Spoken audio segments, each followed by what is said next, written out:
Hey, what's up guys? Welcome back once again। एक इंसान जिसे हम बर्फीले जंगल के बीच बिना कपड़ों के लेटे हुए देखते हैं, उसकी आंखों में किसी का खौफ था। शायद इसी कारण से वो यहाँ इस खून जमा देने वाली ठंड में खुद को छुपाया हुआ था। पर इस जगह पर सिर्फ वो ही अकेला नहीं है, बल्कि दो और भी लोग हैं जो असल में छोटे बच्चे, जी हाँ, जिमी और उसकी बहन नैना। दोनों जंगल के बीच एक बंगलों में रहते हैं। उसके पास सहूलियत के सारे सामान हैं, जिससे उन्हें किसी भी तरह की कोई दिक्कत या कोई परेशानी नहीं होती। पर इनके माँ बाप कहाँ हैं? ये सवाल आपको पूरी कहानी में परेशान करता रहेगा। लेकिन घबराइए मत, अंत में जाकर आपको इसका जवाब जरूर मिलेगा। तो अब आते हैं जिमी पर, जो अपनी बहन का बखूबी ख्याल रखता है। एक दिन जब ये दोनों बाहर खेल रहे थे तो इनके पास एक अनजान शख्स आया, जो इन्हें ऐसे अकेले बाहर देखकर सीधा ही पूछता है उसके माता पिता कहाँ हैं। लेकिन जिम चुप रहा, उसकी तरफ से कोई जवाब नहीं आया। सब कुछ फिर से नॉर्मल हो गया। दोनों ही आपस में एक दूसरे के साथ खेलने लगे। पर उसी दौरान हम उनके पीछे बाहर कुछ लोगों को खड़ा हुआ देखते हैं, जो इन्हें ही देख रहे थे पर अंदर नहीं आ सकते, क्योंकि बीच में ग्लास लगा हुआ है। पर यह सीन काफी भयानक और रहस्यमयी था। अब अगले दिन जब ये फिर से बाहर गए तो दोबारा से वो शख्स वहाँ आया। इस बार उसके साथ उसकी बीवी थी और इस बारी उनका पूछने का रवैया पहले से अलग था, पर सवाल वही था। जिम ने इस बारी भी थोड़ा ठहराव लिया, पर बाद में बोला कि वो लोग ग्रोसरी लेने गए हैं। उन्हें लगा कि अगर ये दोनों अकेले रहेंगे तो इनके लिए खतरा है। इसीलिए जैक ने कह डाला कि अब तक वो यहीं रहेंगे उनके साथ, जब तक उनके माता पिता नहीं आ जाते। इतना कहने के बाद दोनों घर के अंदर चले गए, जहाँ भरे हुए राशन को देखकर उनकी तो रात ही रंगीन हो गई। मानो क्लारा को ये घर बहुत ही ज्यादा पसंद आ जाता है। उन्होंने तो इसे अपना ही मान लिया था। रात होने पर जिमी ने अपनी बहन नैना को एक सुरक्षित छोटे से कमरे में छुपा दिया। यही जगह है जिसके कारण वो आज तक जिंदा है। इस जगह पर तो वहीं दूसरी ओर हम देख पाते हैं कि शायद वो दोनों किसी से डर कर भाग रहे हैं, क्योंकि जब जिमी नीचे गया तो उस कपल की बातों को सुना, उसे एहसास हो गया कि कुछ तो ठीक नहीं है, क्योंकि जैक कल सुबह अपनी कार को छुपाने की बात कर रहा है। पर सिर्फ यही नहीं, उन्होंने कुछ ऐसी बातें भी बोल दी जिसे सुनने के बाद जिम के लिए वो खतरा बन चुके हैं। खैर सुबह हुई, जैक और क्लारा अपने लिए पहले ही खाना तैयार कर चुके थे, क्योंकि उन्होंने इस घर को अपना ही बना लिया था और अब से वो यहीं रहेंगे। यही चीज वो बार बार कहते भी हैं। लेकिन जिम बीच बीच में उन्हें कुछ न कुछ बोलकर याद दिलाता रहता है कि उसके माता पिता आते होंगे। वहीं दूसरी ओर हम उसी अनजान आदमी को जंगल में भटकते हुए देखते हैं, जिसे हमने कहानी की शुरुआत में बिना कपड़ों के देखा था। लेकिन आखिर उसकी मंजिल क्या है?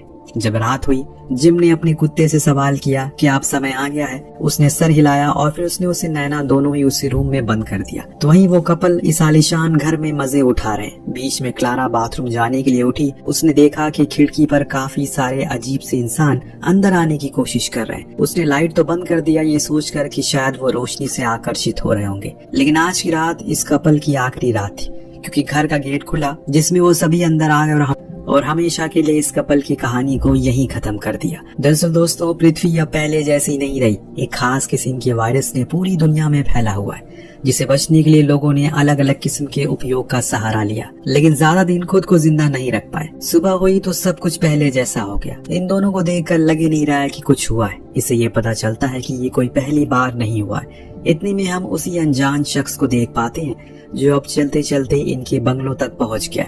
तभी उसके सामने नैना आ गई। इस ठंडी जगह पर इस छोटी बच्ची को देखकर वो थोड़ा हैरान हुआ, लेकिन तभी एक डांट आकर उसकी गर्दन पर लग जाता है, जिससे वो वहीं बेहोश हो गया। जब कुछ समय बाद उसे होश आया, उसके सामने जिमी बंदूक ताने खड़ा था और सवाल पे सवाल कर रहा होता है। तो उस शख्स ने खुद का नाम हेनरी बताया। कहा कि वो स्पेशल फोर्स का हिस्सा है, लेकिन अपनी खोई हुई बीवी को ढूंढ रहा है। जिमी को हेनरी कुछ अलग सा लगा। वो औरों की तरह घर या फिर राशन का भूखा नहीं था। उसे तो सिर्फ अपने काम से मतलब था। इसीलिए वो उसे लेकर अंदर गया, जहाँ उसे इस पूरे घर को देखा तो हैरान रह गया। और इसीलिए उसने भी पूछ लिया कि आखिर उनके माता पिता कहाँ हैं। और आज इतने सालों बाद जिमी ने सच कहा। किसी ने भी उसे अपने पेरेंट्स के बारे में बताया नहीं, लेकिन आज वो सच कहता है कि उसके डैड वैज्ञानिक थे, पर एक हादसे का शिकार हो गए। उसकी माँ आर्मी में थी, जो कुछ दिन पहले एक मिशन पर गई थी, ये बोलकर कि वो जल्दी ही लौट आएंगी, लेकिन अभी तक नहीं लौटी। इन दोनों के इस जीने के जुनून को देखकर हेनरी चौंक गया था, पर उसे यहाँ नहीं रहना, इसीलिए वो उसे अपनी बंदूक मांगता है ताकि वो आगे बढ़ सके। लेकिन जिमी उसे एक सौदा करता है। अगर वो इस घर में वापस से बिजली ला देगा तो वो उसे उसकी बंदूक लौटा देगा। वो मान गया और काम पर लग गया। तभी अचानक से खिड़की पर वही लोग आते हैं, जिन्हें देख हेनरी भागते हुए बाहर गया, बुरी तरह मार कर खत्म कर दिया। और जब वो लहूलुहान होकर घर लौटा तो जिमी उस पर खूब चिल्लाया, तुमने उन्हें क्यों मार दिया? ये शीशा बुलेट प्रूफ है, वो कभी भी अंदर नहीं आ सकते। अब ये जानकर हेनरी भी हैरान था कि ये काम शायद उसके पिता का होगा। उन्होंने अपनी दोनों संतानों के लिए ये घर एक सेफ रूम की तरह बनाया था ताकि वो अकेले भी यहाँ जिंदा रह सके। दरअसल इस घर में बिजली ट्रेडमिल पर रनिंग करने से आती है, तो हेनरी पूरी रात कोशिश करता है किसी भी तरह करके वापस से घर को रोशन कर दे, और इसके लिए वो इतना दौड़ा कि सुबह बेहोश ही हो गया। इधर जिमी घर के बाहर आकर अपने लगाए हुए ट्रैप को चेक करने लगा, क्योंकि यही तो उनकी सुरक्षा रेखा है। अगर इसे कोई पार कर देगा तो वो सीधा बंगलो तक आ जाएगा। इतनी में एक इन्फेक्टेड पर्सन उसी जाल में फंस जाता है, लेकिन जिमी उसे कुछ नहीं करता बल्कि उसी हालत में वैसे ही छोड़ देता है। इधर हेनरी उस घर के कमरे में जाने लगा जिसमें से उसे जिमी की माँ का कमरा मिला, जहाँ कुछ फोटोज थी, कार की चाबी भी, जिसे लेकर वो फौरन गैराज में गया। लेकिन कार खराब थी। इतने में उसकी नजर पड़ी बाहर बने एक कमरे में, लेकिन वो लॉक था और इसीलिए वो अंदर नहीं जा सकता। वो वापस से घर में आ गया, लेकिन अगली सुबह उसकी नींद किसी की आहट से खुली। जब खिड़की से बाहर देखा तो वहाँ हर सुबह की तरह आज भी जिमी अपने गश्त पर निकला हुआ है। इस बारी भी उसी जगह पर गया जहाँ वो इन्फेक्टेड आदमी फंसा था। राज भी उसके साथ कुछ नहीं किया, लेकिन इतने में उसके पीछे हेनरी आ गया ताकि उसे मार सके। लेकिन जिमी उसे ऐसा करने से मना करता है, क्योंकि वो किसी को मारता नहीं जब तक वो उसे नुकसान न पहुंचाए। दोनों ही वापस घर को लौट आए, लेकिन आज हेनरी को वो बाहर वाला कमरा खुला मिला, जिसके अंदर देखने पर उसे पता चल गया कि यहाँ क्या हुआ था। दरअसल दोस्तों, उस कमरे में किसी इंसान को बंद किया गया होगा, क्योंकि दीवारों पर खून के निशान थे, जमीन पर नाखून के खुरूदने के निशान थे और फर्श भी ये सब बयां कर रहा था। 3 दिन साथ में बिताने के बाद अब दोनों भाई बहनों को यकीन हो गया कि हेनरी अच्छा इंसान है, वो औरों की तरह नहीं है। इसीलिए जिमी नैना को उस सेफ रूम में अब बंद नहीं करता, बल्कि खुद ही साथ सुलाता है, परंतु वो खुद के हाथों को हथकड़ियों से बांध देता है। ऐसा क्यों, ये हमें कुछ देर में पता चल जाएगा। फिलहाल एक दिन कुछ और मेहमानों की नजर ये बंगलों पर आ पड़ती है, यानी कि कुछ और सर्वाइवर जो काफी खतरनाक लग रहे हैं, क्योंकि उनके हाथों में बंदूकें थी। तभी अचानक से बाहर से कुछ आवाजें आई। दरअसल उस दिन वाले सर्वाइवर वापस लौट आए, लेकिन इस बारी उन्होंने दोनों भाई बहनों को बाहर देख लिया, लेकिन उनके साथ हेनरी भी होता है। दोनों ही तरफ से बंदूकें तनी हुई है, लेकिन गोली उसकी बंदूक से चली जिसकी किसी को उम्मीद नहीं थी। लीना आ चुकी है, जिसने अपने स्नाइपर से सभी को ढेर कर दिया। ये थी जिमी की माँ, लेकिन इस बीच हेनरी को भी एक गोली लग चुकी है, जिससे वो वहीं गिर पड़ा। न जाने कितने समय बीत जाने के बाद उसे दोबारा से होश आया। उसके पैरों में रस्सी बंधी है। दूर खड़ा ये परिवार उसे देख रहा है। जब कुछ समय बीत गया तो उसे अंदर लाया गया और यहाँ खुला इस कहानी का पहला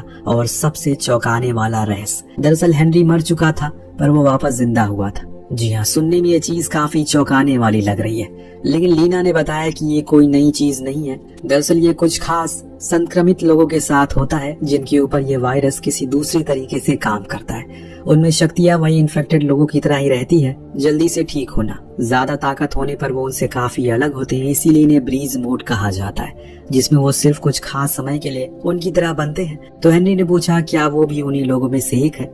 लीना ने तुरंत ही जवाब में कहा वरना वो मरकर वापस जिंदा नहीं होता। लेकिन वो घबराए नहीं, आए इस घर में सिर्फ वही नहीं है जो इस चीज से संक्रमित है, बल्कि कोई और भी है। हेनरी की नजरें तीनों को गौर से देखने लगती है। वो शख्स था जिमी, वो भी उसी तरह ही है। इसीलिए वो खुद को हर रात अपने आप को हथकड़ियों से बांध कर सोता है। जो कमरा बाहर बना है वो खास तौर पर जिमी के लिए ही है, ताकि वो जब उस मोड में आए तो वहाँ उसे बंद किया जा सके। लेकिन सबसे चौंकाने वाली बात ये थी, जो शुरुआती कपल यहाँ आए थे उन्हें बाहर वालों ने नहीं, बल्कि घर के अंदर मौजूद शख्स ने मारा था।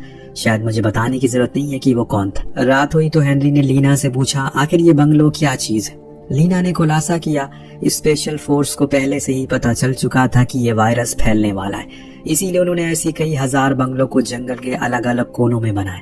ये सुन हेनरी भड़क गया, कहा कि अगर तुम्हें पहले से पता था तो लोगों को क्यों नहीं बताया, न जाने कितने मासूम लोग की जान बच जाती। लीना ने कुछ नहीं कहा।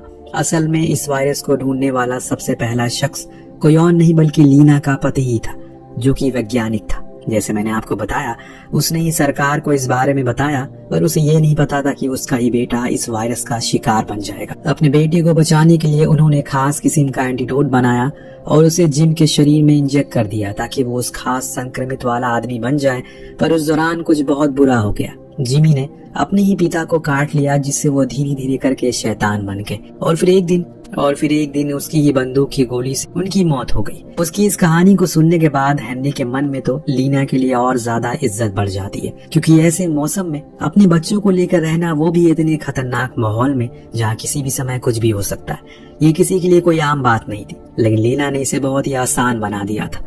एक रात जब ये लोग बैठे हुए थे तब लीना ने गौर किया कि अब जिमी की तबीयत ठीक नहीं है, वो वही बनने वाला है, इसीलिए वो उसे ले जाकर फौरन उसी रूम में बंद कर देती। इसके कुछ ही देर बाद से अंदर से चीखने चिल्लाने की आवाज आने लगती है और ये सुनकर लीना का सीना छन्नी हो जाता है। इस चीज को हेनरी भी देख रहा था। वो उसे आराम करने को कहकर खुद बाहर बैठता है, लेकिन शायद इनके लिए परीक्षा की घड़ी खत्म नहीं हुई।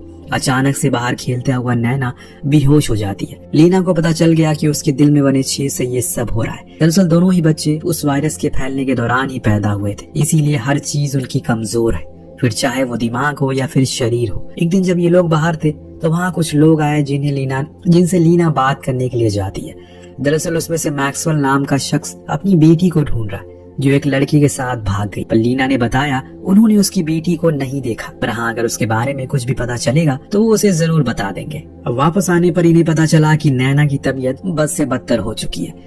हेनरी ने सुझाव दिया इसे भी उसे डोज से ठीक करा जा सकता है, तो लीना ने बताया जो चीज जिमी के साथ हुई लाखों में एक बार होती है और मेरी बेटी ने पहले ही बहुत दर्द झेला हुआ है। इतने बोलते ही नैना अपना दम तोड़ देती है और ये पल पूरे घर के लिए बहुत ही भावुक होता है, लेकिन हर किसी ने खुद को समझा लिया ये कहकर कि यही तो जिंदगी का रीत है। अब कुछ दिन बाद हेनरी ने भी मन बना लिया कि वो इस घर को छोड़ देगा, क्योंकि उसे अपनी पत्नी को जो ढूंढना था।